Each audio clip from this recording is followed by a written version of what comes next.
السلام عليكم ورحمة الله وبركاته. طبعا معكم الأسير المحرر رمضان عيد رمضان مشاهري من القدس من فلسطين.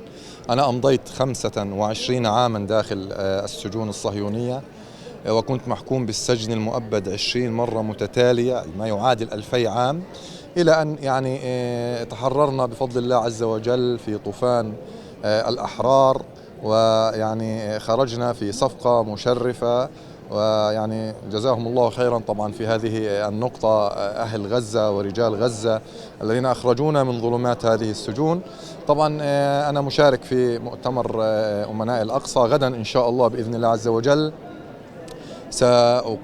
أطرح مشروع اسمه مصحف الحفاظ. هذا المصحف عملنا عليه داخل السجن 10 سنوات متتالية، وسأحضر أيضا وثائق هربناها من داخل السجون، وإن شاء الله ستعرض في هذا المؤتمر.